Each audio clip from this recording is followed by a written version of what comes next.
I would open with a lot of respect for the Alabama football team, the Alabama football program. I have immense amount of respect for them, and they fought and battled and lost, one of their best players in the game and continued to battle. And a lot of respect for Coach Saban, and he was very complimentary after the game. But just Dog Nation showing up here, the tremendous belief in this program of our fan base. I mean, everywhere we went in Indianapolis, we saw our people. Somebody told me it would be 60-40. It felt like 70-30. And I just hope they remember this feeling and understand they don't need to get spoiled.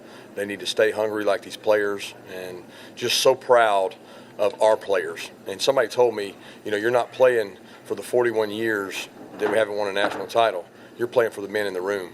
And that really touched me, because that's what it was all about, was those guys in the room.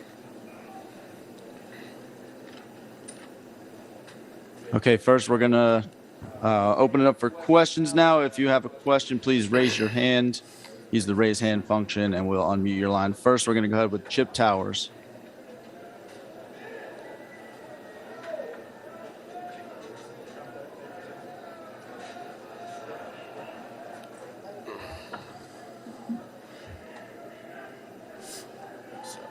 Just a second here.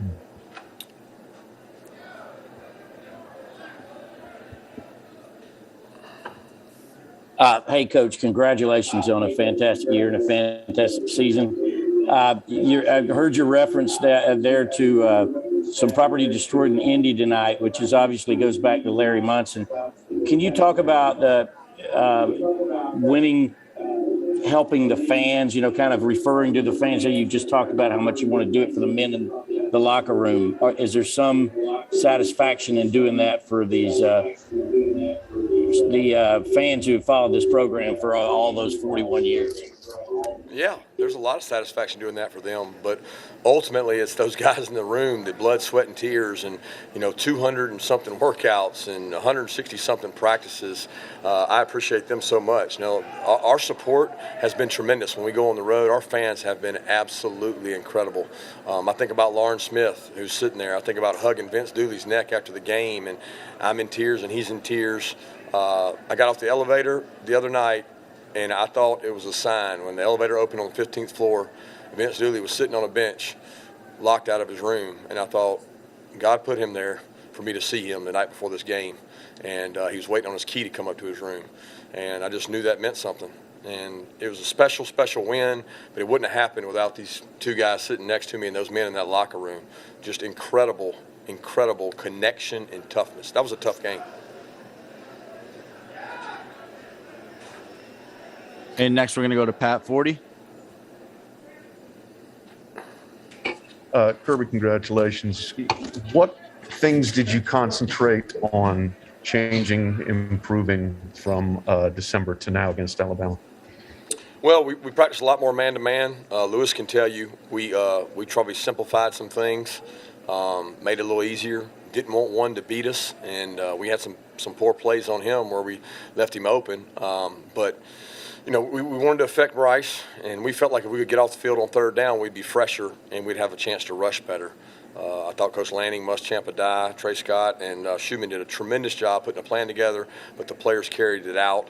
We really focused on playing man-to-man and doing it better than they did it. It was no scheme trick or anything else, and these guys bought into that. Next question from Seth Emerson. Go ahead, Seth. Kirby, if someone had told you 5 years ago that Stetson Bennett would lead you to a national championship on offense, what would you have thought? I'd have thought, hell yeah, we won a national championship. I mean, I'd have been pumped. 5 years ago, he was delivering passes like Baker Mayfield against the scout team. And, there's a lot of guys that saw him on that scout team make plays with his feet, his arm whip, and decision-making, and we were very impressed. But, again, to think that it would come this far from that national championship he was a part of and there to this one, man, what a story. And there's so many guys on this team that, I want to single him out. William Poole, guys, this guy made a lot of plays tonight on the ball, and he was not even playing 3-4 weeks ago. Jalen Carter, there's a lot of guys that just made. A.D. Mitchell, a lot of guys made plays, and that's what this team has been, a collective group of people stepping up when they're needed. Next, we'll go over to Mike Griffith. Go ahead, Mike.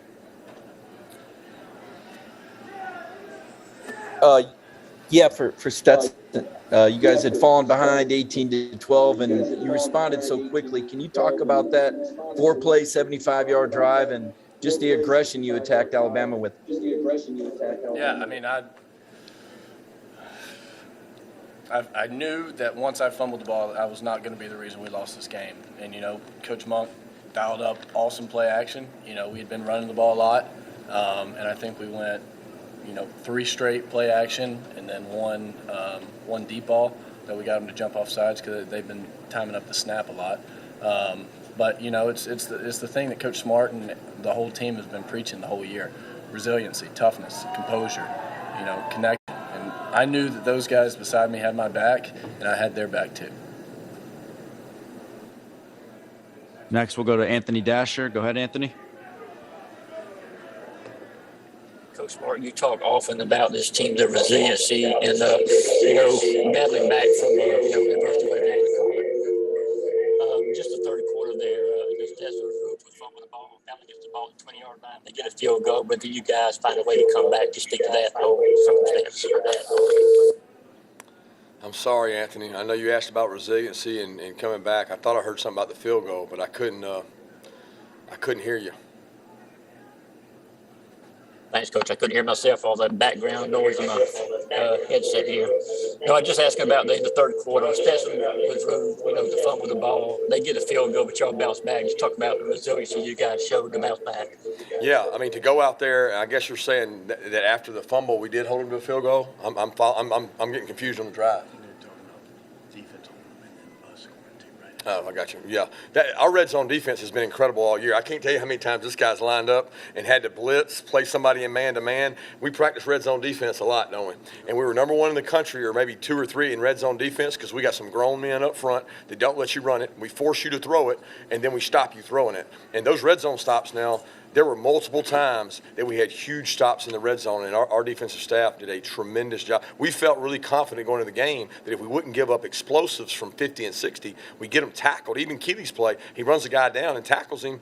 We're going to stop him in the red area because they can't run it. They're going to have to throw it because they can't run it with our front in there. We'll go over next to Connor Riley. Go ahead, Connor. Yeah, hey, Kirby, I wanted to ask about Jalen Carter. He makes the block field goal, and he comes in and plays offense. What does it say about him and the rest of the team that you have guys who are so multi-positional and able to do so much for this team? Yeah, it's just a credit to the toughness and really tenacity they have. I took him off kickoff returns. I wanted him to be fresh rush passer, and he was pissed at me. I thought he was going to beat me up over there when I told him he couldn't go on kickoff return because he wanted to go on kickoff return. He'd been playing defensive line. He had blocked the field goal. He played on offense and played fullback. So he's a talented player, and sky's the limit for him. He's got to figure out what his ceiling is and make sure he plays with great effort all the time. Next, we'll go over to Laney Higgins. Go ahead, Laney. Hey there, Stetson. This question is for you. I really wanted to know, all season long, there's been people in your ear, maybe not in your flip phone, but in your ear about, how you shouldn't be the starting quarterback or how, maybe this shouldn't be the season. And I know it's meant a lot to have Kirby stand by you all season, but, when you get to that point of both the fumble, the emotion that you feel there, you could see your face on the sideline, to then the tears that happened a little bit later during that pick six. Was that sequence of events, did it feel cathartic or just emotionally, where was your head at as you were going through that last, 10 minutes of the game?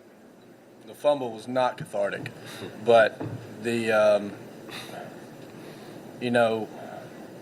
fumble, that was just football. There was no, I'd put my head down and say, that's not going to be how we lose this game. And, the teammate, AD went up and made it. He ran a great route. He went up.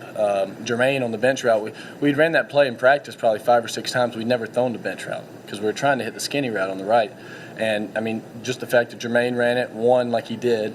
Kenny finishing his catch over there on the left, holding up in protection. It just the whole drive. Everybody doing their job. That's what this football team is. That's what Lewis does every day for the defense. He's the leader over there.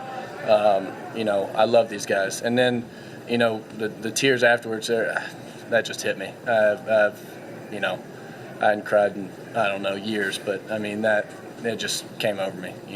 That's what, when you put as much time as we do into this thing, blood, sweat, tears, it means something.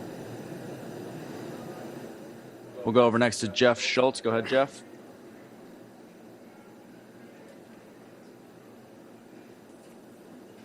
Well, this isn't Jeff Schultz, but I've got the unmute thing. Can I ask a question? Sure. Go ahead, Steve. We'll go to Jeff next. Okay, it just popped up. For both players, how do you deal with the knowledge now that you will be regarded forever in a special place in Georgia history and among Georgia fans, much like the 1980 teams?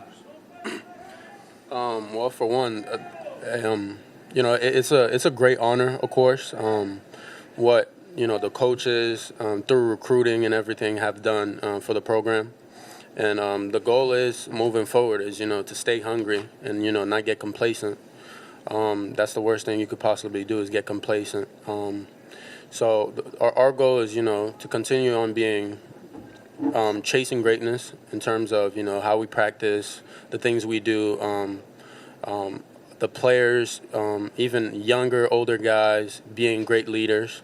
So I would say moving forward, we just got to continue everything we did this year and just up at a level. All right, Jeff Schultz. Go ahead, Jeff.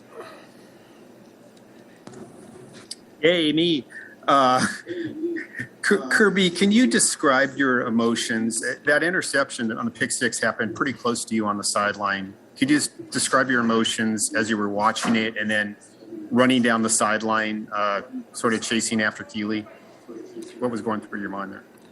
A sad thing is I was screaming to get down, and that was the wrong play there. I saw the receiver coming behind him, and pessimistic thought or whatever, I was worried about the guy stripping the ball from behind. And then I realized 11 wasn't going to catch Keeley. And once I realized 11 wasn't going to catch Keeley, I didn't want to get a holding call on Channing.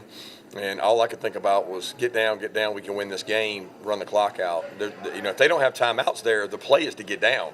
But they did have 3 timeouts, so they probably could have got the ball back. So going up 2 scores was the right move. And probably a little prematurely, I felt like we'd won the national championship.